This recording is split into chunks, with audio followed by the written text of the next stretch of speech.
In the first year of the Exodus, when the children of Israel left Egypt, during the 3rd month, on the 16th day, God summoned Moses with a voice of great authority, saying, "Come to me upon this mount. I shall give you 2 stone tablets, inscribed with my law and commandments, which you shall teach my people." Moses obeyed and ascended the mount of God. Upon Mount Sinai, the divine glory of the Lord descended, enshrouding it in a thick cloud that lingered for 6 days. Then, on the 7th day, God called to Moses from the heart of the cloud. To those who looked upon it, the glory of the Lord was a blaze of fire at the mountain's peak.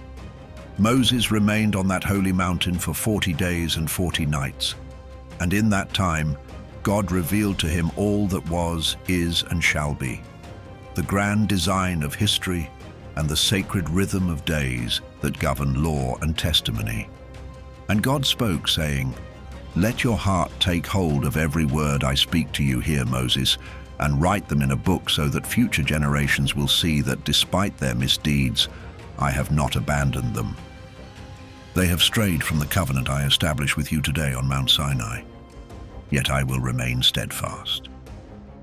When these tribulations come upon them, they will finally understand my justice, seeing that I have been far more faithful to them than they to me. Write down all that I say to you this day, for I know their stubbornness, their hardened hearts. They are a people prone to rebellion even before I bring them into the land I promised their forefathers, the land I swore to give to Abraham, Isaac, and Jacob, a land overflowing with milk and honey. They will feast and grow satisfied, but then they will turn from me to idols, to gods that can neither help them nor save them in their time of need. This testimony will stand as a witness against them, for they will abandon my commandments and follow the ways of other nations, embracing impurity and shame. They will serve false gods, and these idols will be their ruin, bringing sorrow and affliction upon them. Many will perish. Many will be taken captive, delivered into the hands of their enemies because they have forsaken my ordinances and the festivals of my covenant. They will neglect my Sabbaths, my holy place, and the tabernacle I have sanctified in their midst, meant to bear my name and be a dwelling place for my presence. They will construct altars upon high places, raise sacred groves, and carve images of false gods, each one bowing to his own creation. They will even sacrifice their children to demons, committing acts born of the darkness within their hearts. I will send prophets to warn them, to call them back to the path of righteousness, but they will not listen. Instead, they will persecute my prophets, slaying those who seek my law and altering my decrees to bring evil before my eyes.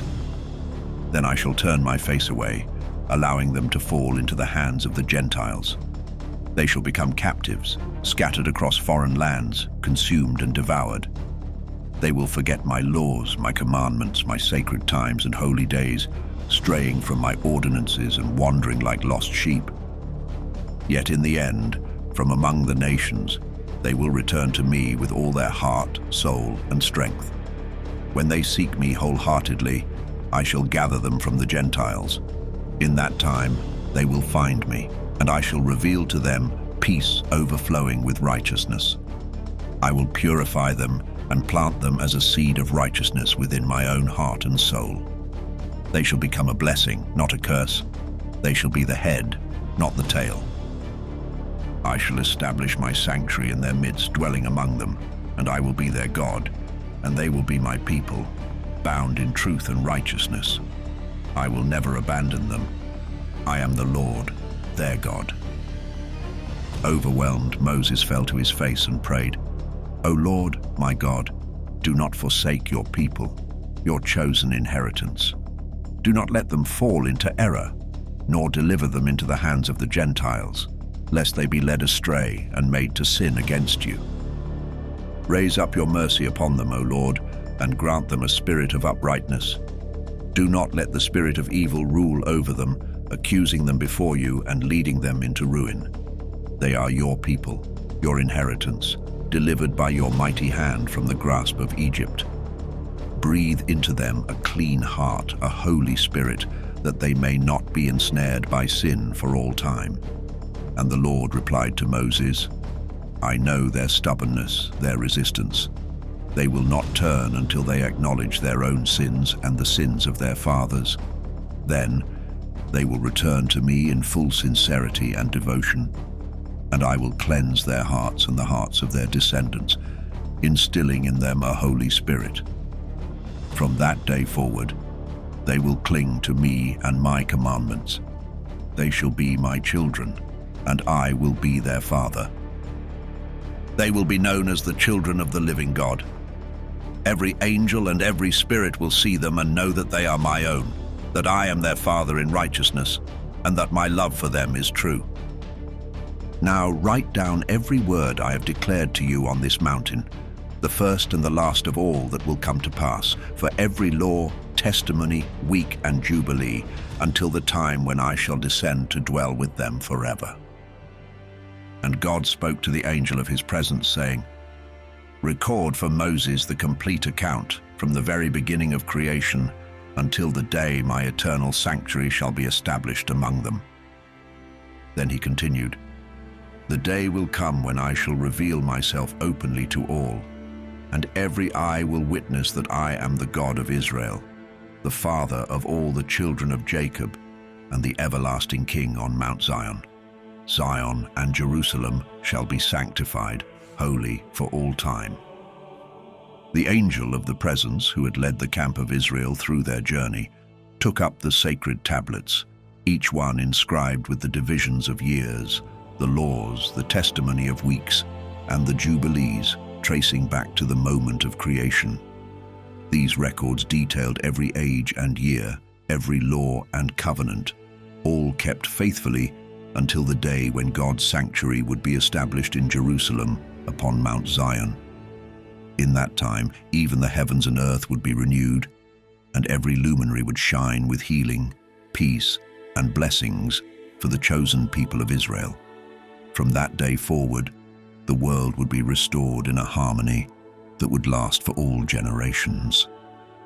The angel spoke to Moses, delivering God's words, "Write down the entire account of creation, how in 6 days the Lord God completed all his works, and on the 7th day he rested and blessed it, consecrating it as a sign of his work for all eternity. On the 1st day he formed the heavens above and the earth below, the waters and all the spirits that serve before him, the angels of the presence, the angels of sanctification, the spirits of fire, of winds, of clouds, of darkness, of snow, of hail, of frost. He made the angels of thunder, lightning, cold, heat, winter, spring, autumn, and summer, indeed all the spirits that fill heaven and earth.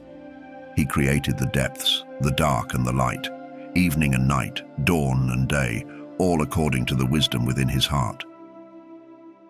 On that day, we beheld his mighty works and sang praises before him. For on that first day alone, he brought forth 7 magnificent creations. On the 2nd day, he commanded the formation of the firmament, setting it amidst the waters, dividing them so that half rose above and half remained below, spanning the whole earth. This work alone he completed on the 2nd day. Then, on the 3rd day, he spoke to the waters, commanding them to gather into one place, allowing the dry land to emerge. And the waters obeyed, retreating to their appointed place, leaving the land bare. On that same day he fashioned the seas, each gathering in its own appointed space. He formed the rivers, the pools of water in the mountains and across the earth, the lakes and the mists that blanket the ground. He planted every seed and sprouting thing, every tree that bears fruit, every wood tree, and the Garden of Eden itself, abundant with every plant after its kind. These 4 great works he completed on the 3rd day. On the 4th day, he set the sun, moon, and stars in the heavens, placing them in the firmament to cast their light upon the earth, ruling over day and night, dividing light from darkness, that all creation might know its appointed times. And so God appointed the radiant sun to be a great beacon over the earth, marking the days, the sacred Sabbaths, the turning months, the holy feasts, and the passing years. It would govern the cycles of Sabbath years and jubilees, declaring the seasons of the earth in their appointed time. By its light, he set apart day from night, filling all creation with the energy of life, that all things growing on earth might flourish in their time. Thus, on the fourth day, he brought forth these three kinds of creation. On the fifth day, he cast his command deep into the waters, calling forth the great sea monsters and all life that swims in the vast oceans. These were the first of flesh, the works of his hands, beasts that glide through the waters, fish in their multitudes, and the birds of every kind soaring across the sky. The sun rose above them, blessing their existence, and above all that grew upon the earth, every tree bearing fruit, every living thing. In these he completed three kinds of creation on the fifth day. And on the sixth day he shaped from the earth all manner of animals, creatures that walk and crawl, the wild beasts and the cattle. And after all of this, he turned his hand to make humankind. A man and a woman he formed, shaping them with purpose and power, gifting them dominion over every living creature, the beasts of the fields, the fish of the seas, the birds of the sky, and indeed, over all the earth. 4 kinds of creation he brought forth on this day. In all, he made 22 kinds, completing his work on the 6th day, all that fills the heavens, the earth, the seas, the depths, and every realm of light and darkness. And on the 7th day, he gave to us a powerful sign, the Sabbath. 6 days shall we labor, but the 7th is a day set apart, a day to rest from all work. In the heavens, all the angels of the presence and the angels of sanctification, 2 great hosts, were hidden with him to observe and honor the Sabbath, just as it is observed on earth. And he said to us, See, I shall separate unto myself a people from among all nations. They shall keep the Sabbath, and I will consecrate them as my people. I will bless them, for as I have sanctified the Sabbath for myself, so shall I sanctify them as my own. They will be my people, and I shall be their God. I have chosen the line of Jacob from among all I have created, and I have called him my firstborn. I have sanctified his descendants for eternity. They shall learn to observe the Sabbath, to rest from all work, and to know that it is holy. And thus, he marked a sign within creation itself, that they should join us in observing the Sabbath on the 7th day. It is a day to gather, to eat and drink, to bless the one who created all things, who has consecrated unto himself a chosen people, raised above all other nations, to share in the Sabbath with us. He caused his commands to rise like a fragrant offering, pleasing to him through all the ages. There were 22 heads of humankind from Adam to Jacob, just as he created 22 works until the 7th day, a day that stands holy and blessed. And Jacob and his descendants were granted this promise, that they would forever remain the chosen and sanctified, the ones of the first covenant and law, just as he blessed and sanctified the 7th day. He created the heavens, the earth, and all that exists within them in 6 days, and on the 7th day he consecrated it, setting it apart for all his works. Thus he commanded that any who defile it shall surely die, for the 7th day is holier than all other days. And he instructed, Speak to the children of Israel, that they may observe this day, keeping it holy, not to defile it, for it is the holiest of all days. Whoever profanes it shall die, and those who work on this day will die eternally, for the Sabbath is a sign for them through all generations, so that they may remain in the land and not be uprooted.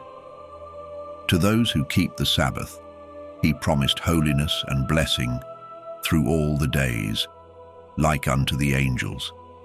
Proclaim this law to the children of Israel, that they must not stray from it in the inclinations of their hearts, that they must not engage in work that serves only their own desires, On this day they shall not prepare food or drink, nor draw water, nor carry any burdens through their gates, nor transfer anything between houses. These preparations must be completed on the 6th day, so that the 7th remains undisturbed. For this day is holier and more blessed than even the day of Jubilees. On this day we kept Sabbath in the heavens before any living flesh knew of the Sabbath upon the earth. The Creator of all things blessed it, yet he did not sanctify all nations to keep it. Only Israel, whom he permitted to eat, drink, and rest upon it here on earth. He consecrated this day above all others, a blessing and sanctification beyond compare. This law was given to the children of Israel as an everlasting commandment, a testimony for their generations. In the 6 days of the 2nd week, as God commanded, the angels brought every creature before Adam, each of the beasts of the field, all the cattle, the birds of the sky, and every creature that moved upon the earth and within the waters, each according to its kind and type, was brought before him. The beasts came on the 1st day, the cattle on the 2nd, the birds on the 3rd, the creeping things of the earth on the 4th, and those that swam in the waters on the 5th. One by one, Adam looked upon them, and as he named each creature, so it was called. For 5 days he saw them all, male and female, in every kind and manner that walked the earth. Yet for all their numbers and variety he remained alone, finding no companion that was his equal. Then the Lord spoke to the angels, "It is not right for the man to be alone. Let us make a fitting companion for him." So the Lord God sent a deep and dreamless sleep upon Adam, and while he slept, he took a rib from his side. From this rib he formed the woman, skillfully weaving flesh in its place and shaping her by his own hand. When Adam awoke, he rose to find her standing before him.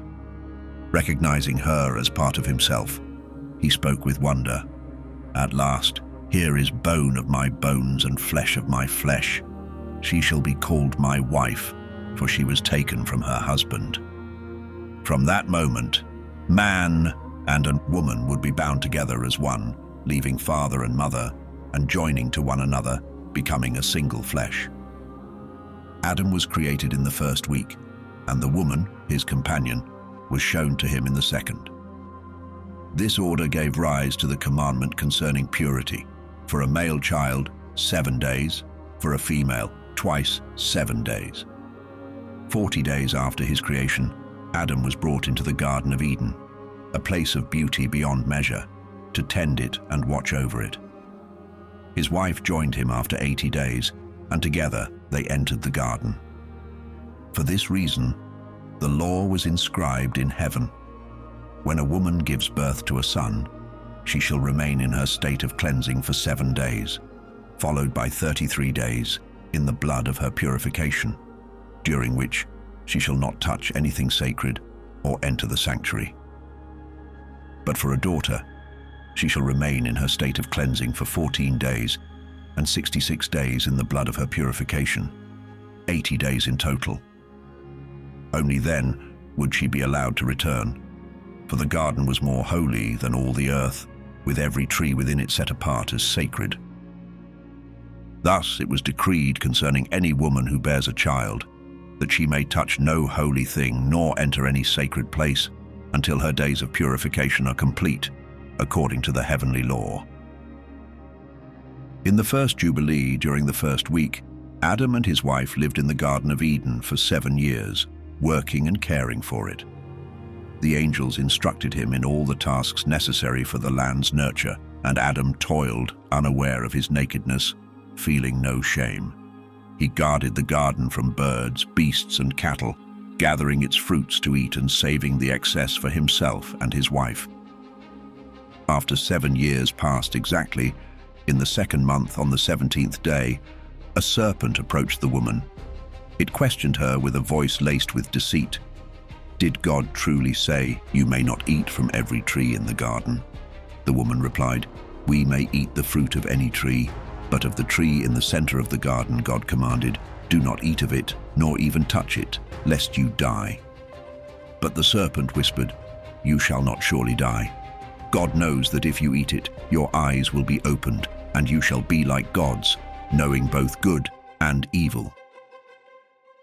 The woman looked upon the tree and saw that its fruit was pleasing and desirable for wisdom.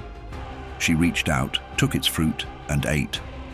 Then, sensing her nakedness, she covered herself with fig leaves. She gave some of the fruit to Adam, who ate as well, and in that moment their eyes were opened, and they saw their own nakedness with newfound awareness. Hastily, they sewed fig leaves together to make coverings. Enraged, God cursed the serpent, condemning it forever. Then he turned to the woman and rebuked her, saying, "I shall multiply your pain and sorrow. With agony you shall bring forth children, and your longing shall be for your husband, and he shall rule over you." To Adam he declared, "Because you listened to your wife and ate from the tree of which I commanded you not to eat, cursed is the ground for your sake. It will bring forth thorns and thistles, and you shall eat your bread by the sweat of your face until you return to the ground from which you were formed. For dust you are, and to dust you shall return." Then the Lord made garments of animal skins to clothe them, and he sent them out from the garden. As Adam left the garden, he offered a fragrant sacrifice of frankincense, galbanum, stacte, and spices at the rising of the sun, a gesture of repentance for his shame. On that day all the creatures, the beasts, the cattle, the birds, and all that moved, lost the power of speech. No longer would they speak with one tongue, for they had once shared a single voice. God scattered every creature from the Garden of Eden, each to its place upon the earth according to its kind and nature. To Adam alone, of all creation, he gave the means to cover his shame. This command was written on the heavenly tablets, that all who understand the law should cover their shame and not expose themselves as the nations do.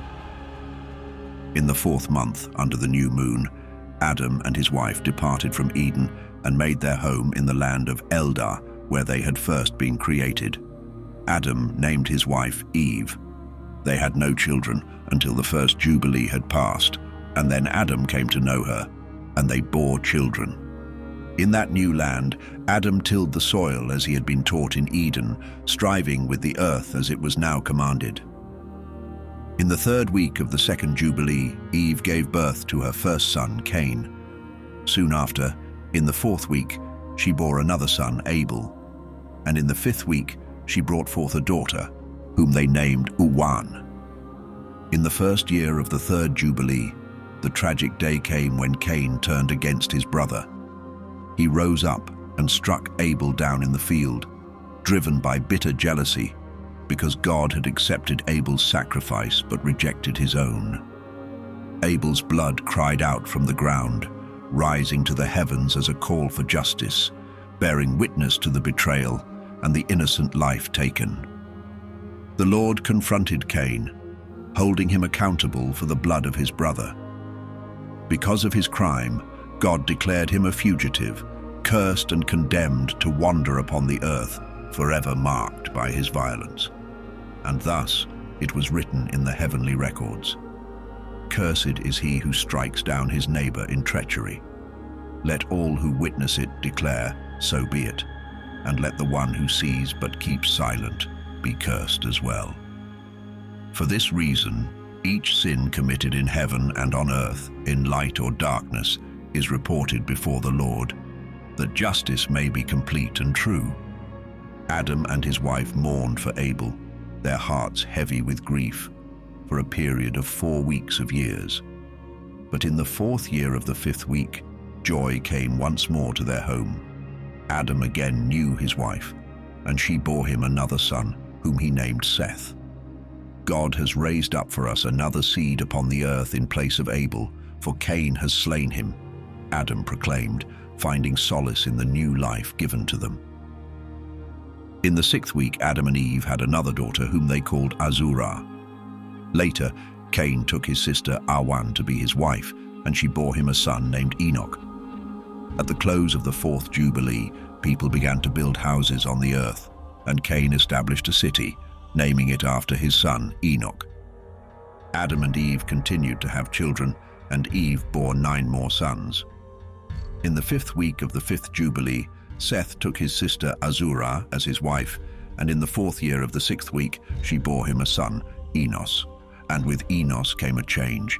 He began to call upon the name of the Lord upon the earth, setting the first foundations of worship and reverence for generations to come. In the 7th Jubilee, during the 3rd week, Enos took his sister Noam as his wife, and in the 3rd year of the 5th week, she bore him a son whom he named Kenan. Then, at the close of the 8th Jubilee, Kenan married his sister Mualeleth, and she bore him a son in the 9th Jubilee, whom he named Mahalalel. In the 2nd week of the 10th Jubilee, Mahalalel took a wife named Dinah, the daughter of Barachiel, who was his father's niece. In the 3rd week, during the 6th year, Dinah bore him a son, whom he named Jared. In Jared's time, the angels known as the Watchers descended upon the earth, sent to teach humankind justice and uprightness. In the 11th Jubilee, Jared took a wife named Barakah, daughter of Rasujal, and also of his father's brother's line. She bore him a son, whom he named Enoch, in the 5th week of the Jubilee, in its 4th year. Enoch grew to be a man of deep knowledge, and was the first among men born on earth to learn wisdom, reading, and the art of writing. He recorded the signs of the heavens, keeping a record of the months and seasons in order to reveal to men the appointed times and sacred order of the year. Enoch was also the first to leave behind a testimony, carefully recounting to humankind the cycles of jubilees and years, setting forth a clear order for months and Sabbaths. He wrote down what was and what was to come, for in his sleep he saw visions of the future, revealing the fates of the children of men across all generations until the final day of judgment. Enoch saw and understood these things, and recorded his testimony upon the earth as a guide for all who would follow. In the 12th Jubilee, in the 7th week, Enoch took a wife named Edni, daughter of Danel, and niece to his father. In the 6th year of that week, she bore him a son, whom he named Methuselah. Enoch dwelled among the angels for 6 jubilees, and they revealed to him the mysteries of both heaven and earth. He wrote all he saw, the order of the sun, the stars, and their movements, laying down the very foundations of wisdom. In time, Enoch also bore witness against the Watchers, who had defiled themselves with the daughters of men, and he testified against them. For they had abandoned their duty to lead men in righteousness, and instead had fallen into sin, forsaking the holiness that had been entrusted to them. Enoch stood firm in his testimony, unyielding in his commitment to truth and justice. Enoch was taken from among humankind, lifted into the glorious sanctuary of the Garden of Eden. There, he was granted a position of majesty and honor, and in that holy place, he began to write down the condemnation and judgment of the world. Every act of wickedness perpetrated by the children of men was recorded by his hand, leaving no sin unaccounted for. Because of this record, God brought forth the great flood, allowing the waters to engulf all the land of Eden. For there, Enoch was set as a witness, assigned to testify against humanity's generations, recounting every deed until the final day of judgment. On the mountain, Enoch burned the sacred incense of the sanctuary, rich with sweet spices that rose as an offering pleasing to the Lord. For the Lord has consecrated 4 places on earth: the Garden of Eden, the Mount of the East, the mountain where you now stand, Mount Sinai, and Mount Zion. These will be sanctified in the new creation, so that through them the earth might be purified from all guilt and uncleanliness for all generations. In the 14th Jubilee, Methuselah took a wife, Edna, daughter of Azriel and niece of his father, and in the 1st year of the 3rd week, she bore him a son named Lamech. Then, in the 15th Jubilee, during the 3rd week, Lamech took Betanos, daughter of Barachiel, and niece of his father, as his wife, and she bore him a son, whom he named Noah. Lamech proclaimed with hope, "This one shall bring comfort to me for all my toil, and for the curse that has befallen the ground." At the close of the 19th Jubilee, during the 7th week in its 6th year, Adam's time on earth came to an end. His sons gathered to bury him in the very soil from which he had been created, marking him as the first to be laid to rest upon the earth. Adam had lived 70 years short of 1,000. For 1,000 years is like a single day in the testimony of the heavens. It was written concerning the tree of knowledge, "On the day you eat of it, you shall surely die." And so he did not live to complete the years of that divine day, passing away within it. Later in the same year, Cain also met his fate. His house collapsed upon him, and he was killed by the very stones that surrounded him, a fitting judgment, as he had slain Abel with a stone, and now a stone was his undoing. Thus it was ordained in the heavenly records, "By the weapon a man uses to slay his neighbor, by that same weapon shall he be slain. In the manner he inflicted harm, in that same manner shall he be dealt with." In the 25th Jubilee, Noah took a wife named Mzarah, daughter of Rachael and niece of his father. In the 1st year of the 5th week, she bore him a son named Shem. In the 5th year she bore Ham, and in the 1st year of the 6th week, she bore Japheth. And as the population of humankind increased across the earth, daughters were born to them, fair and beautiful. In one certain year of that Jubilee, the angels of God saw them and took wives from among them, all whom they desired. Their unions bore sons, and these offspring were giants, beings of great size and strength. Lawlessness grew upon the earth, all flesh became corrupt in its ways. Humanity, cattle, beasts and birds, all creatures strayed from their ordained paths, defying the order set by God. They began to devour one another, and the hearts of men turned to wickedness continually. God looked upon the earth and saw the corruption. Every living thing on the face of the earth had chosen evil. And he declared, "I shall wipe away man and every creature of flesh upon the earth that I have created." Yet Noah found grace in the eyes of the Lord. God's wrath was fierce against the angels who had descended and defiled themselves with humanity. He commanded that they be cast out from their dominion, and they were bound deep within the earth, separated and confined in darkness. A further command was issued, that their children, those giants, would perish by the sword and be removed from the land of the living. And God said, "My spirit shall not remain within man forever, for they are but flesh. Their days shall be limited to 120 years. He sent a sword into the midst of the giants, and they turned upon one another, each slaying his neighbor, until they were destroyed from the earth. Their fathers watched, helpless, as their sons perished. Afterward, those angels who had sinned were bound in the depths of the earth, to remain there until the day of great judgment, when all who have corrupted their ways shall stand condemned." In the wake of this destruction, God remade the earth, instilling within his creatures a new, righteous nature. No longer would they be able to sin in their essence. Each would be aligned with his will and purpose. The judgment of every creature and all creation was engraved upon the heavenly records. There is no corner of heaven, earth, light or darkness, not even Sheol or the depths, that is beyond his judgment. All things have their fate written down, awaiting the day when they shall each answer according to their deeds. God judges the great by their greatness, the small by their smallness, and each according to the way they have walked.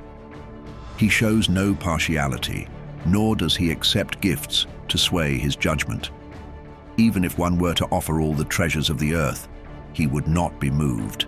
His justice is pure and unwavering. As for the children of Israel, it is written and decreed that if they turn back to him in righteousness, he will forgive their transgressions and show mercy once each year to all who renounce their guilt. But for those who corrupted their ways before the flood, only Noah was found worthy. His righteousness alone was enough to save his family from the flood's destruction.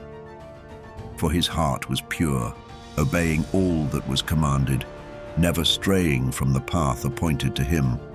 And so the Lord declared that he would destroy every creature on earth, humans, cattle, beasts, birds, and all that moves upon the ground. And so, with a voice that could not be denied, the Lord commanded Noah, saying, "Build for yourself an ark, a sanctuary of refuge from the waters of the great flood that shall cover the land." Noah obeyed, constructing the ark precisely as instructed. This monumental task he completed in the 27th Jubilee, in the 5th week and the 5th year, under the light of the new moon on the 1st month. Then, as the 6th year began, on the new moon of the 2nd month, he and all the creatures gathered and brought to him entered the ark. And on the 17th evening of that month, the Lord sealed the ark, closing it from the outside, as darkness descended. Then, in a fearsome display, the Lord opened 7 mighty floodgates in the heavens and loosed 7 great fountains from the depths of the earth. Torrents of rain poured from the skies for 40 days and 40 nights, and the waters of the deep surged upward until the whole world was submerged. The waters rose higher and higher, covering even the tallest peaks by 15 cubits, and the ark was lifted and carried upon the vast, heaving flood. For 5 relentless months, 150 days, the waters reigned over the earth, and the ark drifted across the face of the endless sea. But as time passed, the ark finally came to rest on Mount Lubar, one of the towering summits of Ararat. In the 4th month, on the new moon, the fountains of the great deep were closed, and the heavens withheld their rain. By the 7th month, on the new moon, the abysses of the earth began to open, and the floodwaters began their descent, returning to the unseen depths below. In the 10th month, the highest mountain peaks emerged, and when the new moon of the 1st month shone, the earth lay visible once more, glistening in the dawn of rebirth. As the waters receded fully, the earth dried by the 2nd month of the 7th year, on the 17th day. Noah at last opened the ark and released the beasts, birds, and every creature that had been saved. On the new moon of the 3rd month, he too left the ark, his heart lifted with reverence and gratitude. There on that very mountain he built an altar, consecrating it to the Lord with offerings to cleanse the earth of its great guilt. He chose a young goat, sacrificing its blood as atonement for the devastation wrought upon the land. Then, gathering an ox, a goat, sheep, kids, and birds, he prepared a sacred offering upon the altar. He sprinkled salt and poured oil upon it, mingling the sacrifice with wine and fragrant frankincense, filling the air with a sweet, pleasing scent. The Lord breathed in the aroma, and his heart was stirred. In his mercy, he made a solemn covenant with Noah, declaring, "Never again shall there be a flood to destroy the earth. While the earth remains, seed time and harvest shall endure. Cold and heat, summer and winter, day and night, they shall never cease their rhythm."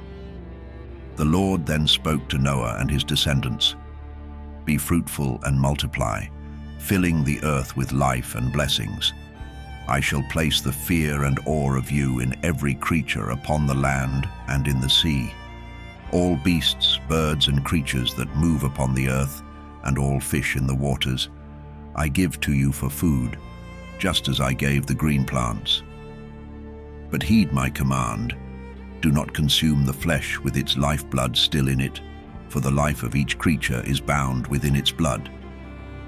The Lord warned them, saying, "If a man sheds blood, by man shall his blood be shed, for humanity is made in the very image of God. Noah and his sons, humbled, swore an oath to obey this law. And from that day onward, they held a covenant with the Lord, sworn on the sacred mountain, vowing that no blood would pass their lips, for this was a command to last through all the generations of the earth. To Noah and his sons, the Lord gave a sign of this everlasting promise.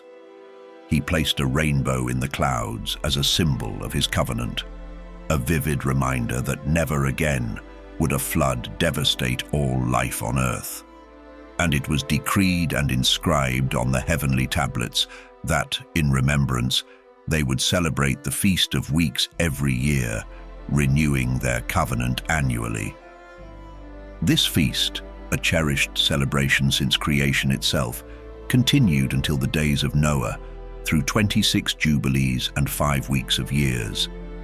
For 7 more Jubilees, Noah and his sons honored this sacred festival. But after Noah's death, his sons drifted from the practice until Abraham reclaimed it. In later days, the children of Israel too would forget this holy observance until it was revived anew on the mountain. Now the Lord commanded that Israel should observe this festival in every generation, a remembrance to be celebrated one day each year in the designated month, a dual feast of weeks and first fruits. The Lord instructed that this observance was to endure through all time, a commandment eternally binding upon the people. The Lord also decreed that Noah should mark the new moons of the 1st, 4th, 7th, and 10th months as holy days of remembrance. These were the appointed times to recall the divisions of the year, the moments of divine intervention, and Noah established them as feasts in honor of all that had passed. Each season held its place on the heavenly tablets, and so Noah kept them as a memorial for all generations. The Lord set forth that a full year should be measured by 364 days, ensuring that every feast and season would remain in perfect order. Should they fail to observe this precise reckoning, the cycles would falter, and the holy observances would be thrown into disarray, and in forgetting the true order, Israel would lose sight of the appointed times. The Lord's message was stern. If they abandon the order of the heavenly tablets, their celebrations will fall into corruption.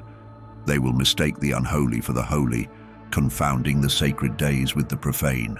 They will forsake the correct count of the years and indulge in practices foreign to my commands. For this reason, the Lord charged Noah, and through him all his descendants, with upholding the ordained cycle of the heavens, that the years would not drift from their rightful places, nor the feasts fall out of order. And thus, the Lord's covenant of life and blessing remained inscribed upon the earth and in the heavens, a sacred testimony to the unfailing promise given to Noah and his descendants for all time. In the 7th week of this Jubilee, during its first year, Noah took to the land where his ark had come to rest, upon the slopes of Mount Lubar, one of the Ararat mountains. With reverent hands, he planted vines in this soil, hoping they would yield their fruit. Seasons passed, and in the 4th year, his vines finally bore grapes, their clusters ripening in the 7th month, a reward he had awaited with patience. With this harvest, Noah crafted wine, storing it carefully in vessels, watching over it until the 5th year, holding off until the new moon of the 1st month. At last, he celebrated, his heart lifted with joy. On that sacred day, he prepared a feast and made offerings to the Lord, an offering of great reverence. A young ox, a ram, 7 lambs, each only a year old, and a kid from his goats he offered, seeking atonement for himself and for his sons. He first prepared the young goat, placing its blood upon the altar. With precision and care, he arranged the fat upon the fire, then laid out the flesh of the ox, ram, and lambs. All their offerings he mingled with oil, kindling a fire that rose in smoke, and he sprinkled the altar with wine as incense filled the air, sending up a sweet and pleasing aroma to the Lord, his God. Noah rejoiced that day, drinking of his own wine, he and his sons sharing in this joy together. But as evening came, Noah retreated to his tent. The wine had made him drowsy, and he lay down, drifting into sleep, his clothing undone. And there he lay, unaware, exposed within his tent. Then Ham, Noah's son, came upon him and saw his father lying there uncovered. Instead of turning away, he left the tent and spoke of it to his brothers outside. But Shem and Japheth, hearing this, took a different course. They held a garment upon their shoulders and walked backward into their father's tent, carefully averting their gaze so they would not see his shame. They laid the garment over their father, hiding his nakedness from their sight. When Noah awoke from his sleep, he knew what his younger son had done. Wrath and sorrow filled him, and he cursed Ham's son, saying, "Cursed be Canaan, an enslaved servant shall he be to his brothers." Then Noah blessed Shem, declaring, "Blessed be the Lord, the God of Shem, and may Canaan serve him." To Japheth he said, "May God enlarge Japheth, and may he dwell within the tents of Shem, and may Canaan serve them both." Ham, stung by his father's curse upon his son, grew bitter, and so he departed from Noah's dwelling. With his sons, Cush, Mizraim, Put, and Canaan, he went his own way. There he built himself a city, naming it after his wife, Nehelatamauk. Japheth, seeing this, grew envious and also built a city, calling it by his wife's name, Adataneses. But Shem remained, near his father, building a city by the mountainside, naming it Sedekatelabab, in honor of his own wife. Thus the three cities came to stand near Mount Lubar, Sedeketelbab upon the eastern side, Nehelatamauk on the south, and Adataneses to the west. And from these sons came new generations, Elam, Ashur, Arpachshad, who was born 2 years after the flood, Lud, and Aram from Shem, and from Japheth, Gomer, Magog, Madai, Javan, Tubal, Meshech, and Tiras. In the 28th Jubilee, Noah called his descendants together, solemnly imparting the wisdom and laws he had come to know, urging them to pursue righteousness, to cover their own shame with dignity, to honor their Creator, to respect father and mother, to love their neighbors, and to keep their souls free from fornication, uncleanness, and sin. Noah's voice grew heavy as he spoke of the ancient calamities that had brought the flood. For 3 things did the waters come upon the earth: for the unholy unions that arose when the watchers defied their place and sought out the daughters of men, taking wives as they pleased, sparking the beginnings of uncleanliness. They bore strange children, giants called the Nephilim, whose savage ways brought chaos. The giants turned upon each other, killing and consuming, the strong preying on the weak until bloodshed covered the land. In time, their violence turned against even the beasts, the birds, and all that moved across the earth. The imagination of men became dark, thinking only of evil, always seeking to do harm. And so the Lord looked upon this earth, and in his sorrow and justice swept it all away, sparing none save for me, my sons, and all that entered the ark with us. And yet I look at you, my sons, and I see that you have begun to turn from the path of righteousness. You quarrel, you envy, and you set yourselves apart from one another. Noah's voice trembled, filled with foreboding. I fear for you, my sons. Even now, the demons seek to seduce you and your children. After I am gone, will you too begin to spill each other's blood? Will you bring ruin upon yourselves until none remain upon the earth? Hear me. Any who shed the blood of another or consume blood will be destroyed, without descendants left under heaven. They will descend to Sheol, to the place of condemnation, cast into the darkness of the abyss, meeting a violent end. Therefore let no blood remain upon you, Noah continued. Wherever you have slain beasts or birds, cover that blood with care. Guard yourselves, and let no one among you consume blood. Cover it, For this command I pass to you and your descendants, to all flesh that breathes upon the earth. Do not let the life within the blood be defiled by the hands of man. Know this, the earth shall not be cleansed of the blood that is shed upon it except by the blood of those who shed it. My children, listen well, for what I tell you now must be etched into your hearts. Pursue righteousness with all your strength. Let justice be your guide in all things. May you be firmly planted in a legacy of righteousness that spreads across the earth, so your glory may rise, a testament before our God, the one who spared me from the flood's deadly waters, the Almighty who granted us this new life. Behold, you will journey forth, building cities, planting fields with all the plants that cover the earth, and filling your orchards with fruit-bearing trees. Yet remember this, for 3 years no fruit is to be gathered.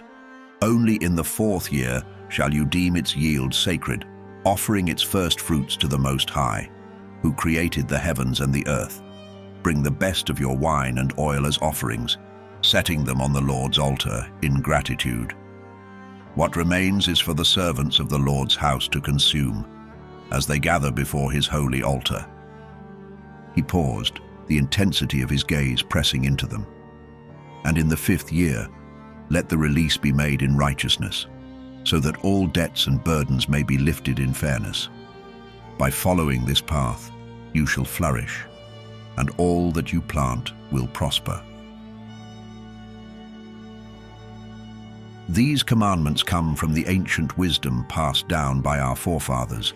Enoch, father of Methuselah, Methuselah, father of Lamech, and from Lamech to me. Each generation was instructed in these ways. Now, my sons, I too pass this legacy on to you, as Enoch commanded us in the earliest days. Let this guidance sustain you through all your days. In the 29th Jubilee, in the 1st week, Arpachshad, son of Shem, took a wife named Rasurjah, daughter of Susan, herself a daughter of Elam.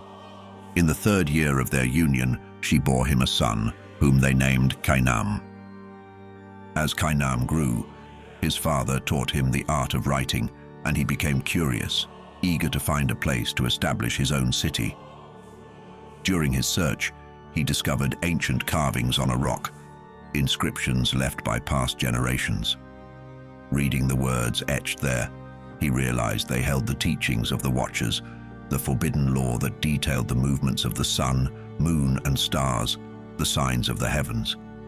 Captivated, he copied it all, but fear gripped him. He dared not tell Noah, fearing his wrath. As time passed, Cainam married Melchah, daughter of Madai, a descendant of Japheth, in the 30th Jubilee. By the 4th year, they had a son, whom Cainam named Shelah, proclaiming, "Indeed, I have been sent forth by God." Shelah, in time, took a wife named Muach, daughter of Kesed, his own father's brother. In the 31st Jubilee, they bore a son named Eber. Eber, when of age, married Azurad, daughter of the mighty Nebrod. In the 32nd Jubilee, she gave birth to Peleg. In those days, Noah's descendants began to divide the earth among themselves, naming him Peleg, signifying division. They kept their plans hidden from Noah until it was done. Then, as the 33rd Jubilee dawned, they approached their father and, guided by Noah, divided the earth into 3 portions. Shem, Ham, and Japheth each received their lot, the inheritance of their lineages. They reached out and took the written record of this division from Noah's hand. Shem's lot, inscribed by divine destiny, included the central lands of the earth. From the mountain range of Rapha to the great river Tina, it stretched toward the west, encompassing the deep waters and the great sea.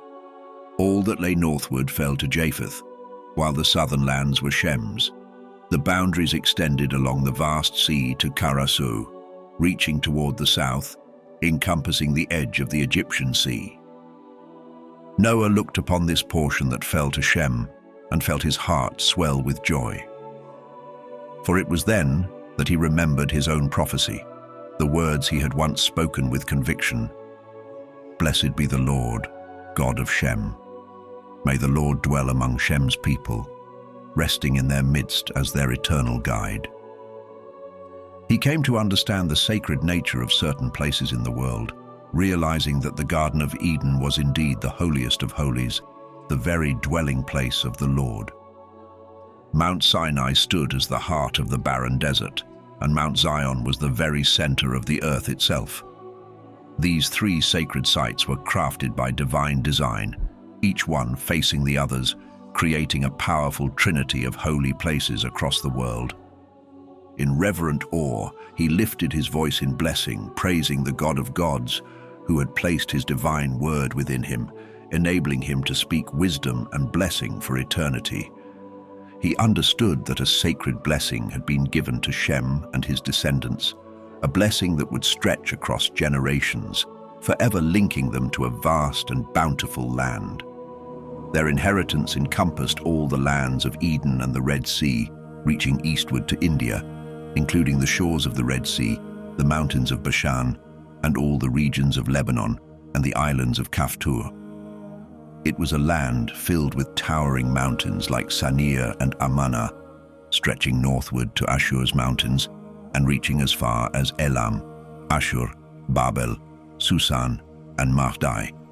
This land extended to the mountains of Ararat and beyond, into the regions past the northern seas, a land blessed, spacious, and overflowing with goodness. To Ham, a second portion was allotted, extending beyond the river Gihon to the right of the Garden of Eden, spreading southward.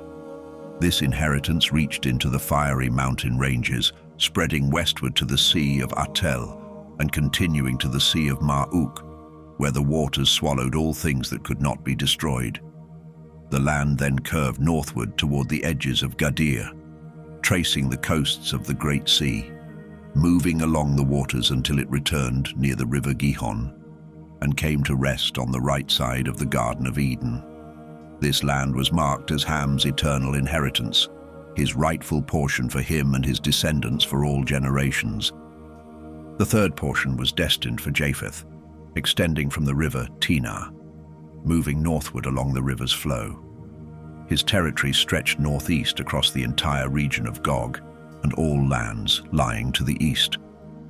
Japheth's inheritance extended further north to the mountains of Kelt, reaching toward the Sea of Ma'uk and eastward to the borders of Gadir, before curving westward to Farah, then turning toward Aferag and spreading eastward to the waters of the Sea of Mayat. It continued northeast to the river Tinah, eventually reaching the boundary of the mountain Rapha, marking the northernmost edges of his inheritance.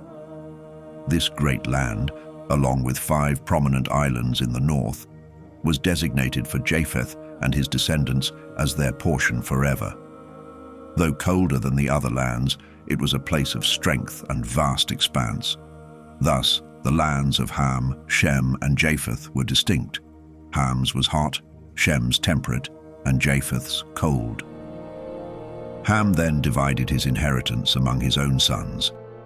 For Cush, the first portion lay to the east, with Mizraim's portion to his west, Put's land beyond Mizraim, and Canaan's inheritance along the distant western coasts by the sea.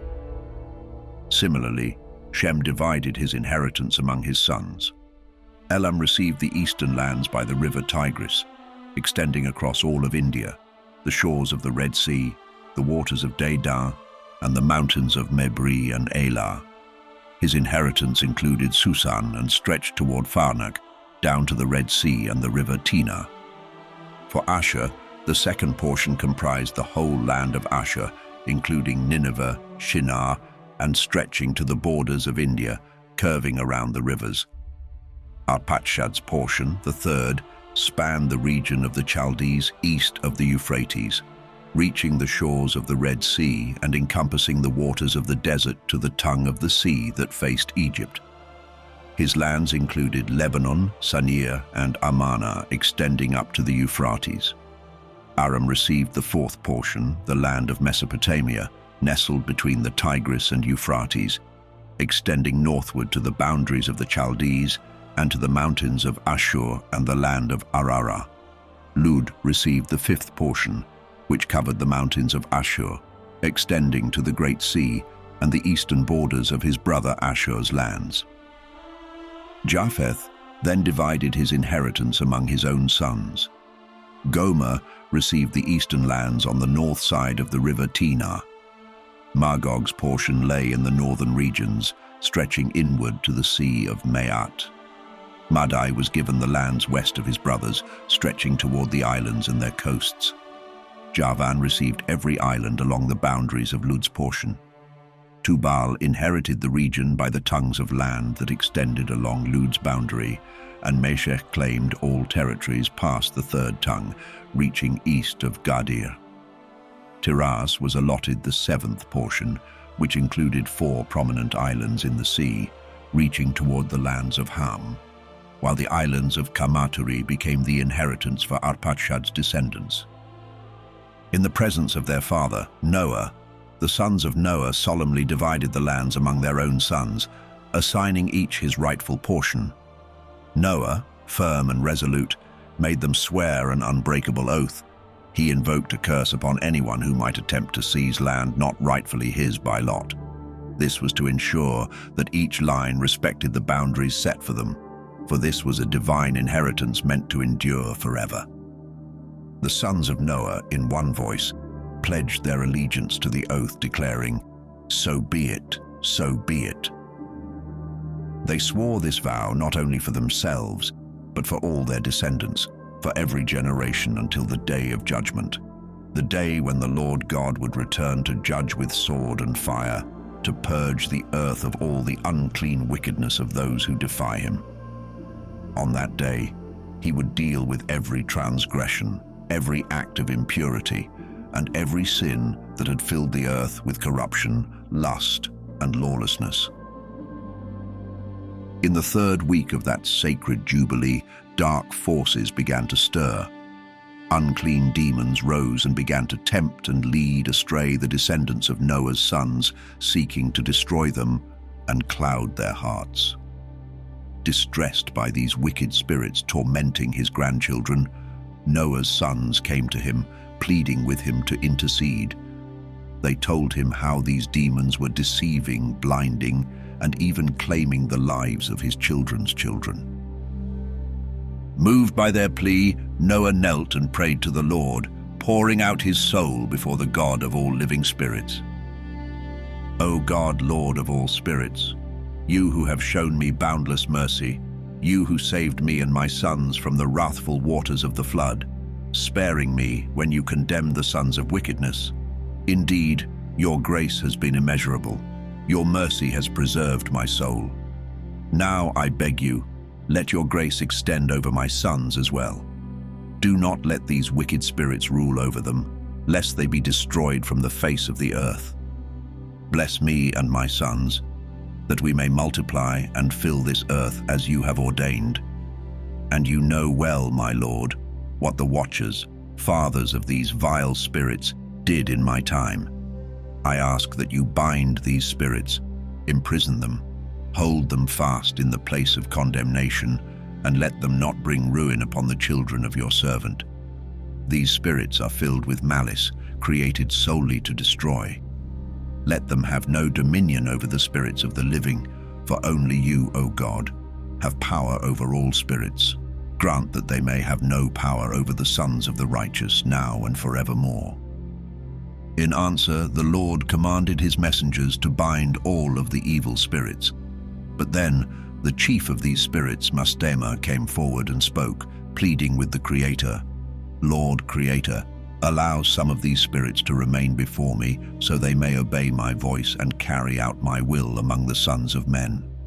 Without a remnant of them, I cannot execute my purposes upon the earth, for I use them to corrupt and mislead before judgment. Great indeed is the wickedness of humankind. The Lord considered this and decreed, "Let 1/10 of these spirits remain with him, and let the other 9 parts descend into the place of condemnation." Then the Lord instructed one of his angels to reveal to Noah all the medicinal knowledge of the earth, for he foresaw that humankind would stray from righteousness.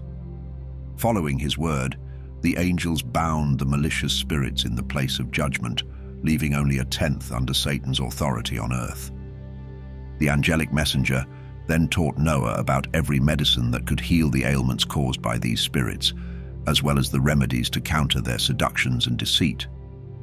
Noah wrote everything he learned in a book, recording every detail of each medicine as instructed. In this way, the children of Noah were shielded from the harm of the evil spirits. Noah passed down this precious knowledge to his eldest son, Shem, whom he loved above all his sons, entrusting him with the wisdom to protect future generations. After completing his mission on earth, Noah was gathered to his fathers and was buried on Mount Lubar in the land of Ararat. He lived for 950 years, 19 jubilees, 2 weeks, and 5 years in all. Throughout his days, Noah stood out among humankind for his righteousness, a true servant of the Lord. Yet only Enoch exceeded him, for Enoch had been set apart for an even greater purpose. His role was to bear witness across generations, recounting the deeds of humanity and preserving the testimony of righteousness until the final day of judgment. In the 33rd Jubilee, during the first year of the second week, Peleg took a wife for himself. Her name was Lomna, daughter of Sina'ah, and in the 4th year of that week, she bore him a son. He named the child Ru, saying to himself, "See now, the children of men have fallen into wickedness, driven by their dark ambition to build for themselves a city and a tower in the land of Shinar." So it was that humanity left the land of Ararat and journeyed eastward to Shinar. And in those days they began to build a city and a towering structure, saying to one another, "Come, let us build a path to the heavens, that we might ascend to the very realm of God." With determination they set to work, and by the 4th week they had mastered the art of making bricks by fire. These bricks they used as stone, binding them together with asphalt, a substance that poured forth from the sea and from the fountains of Shinar. They built tirelessly, laboring for 43 years. Their tower grew taller and taller. Its width spanned 203 bricks, each brick a third of a cubit in height, and the tower rose to a staggering 8,150 feet.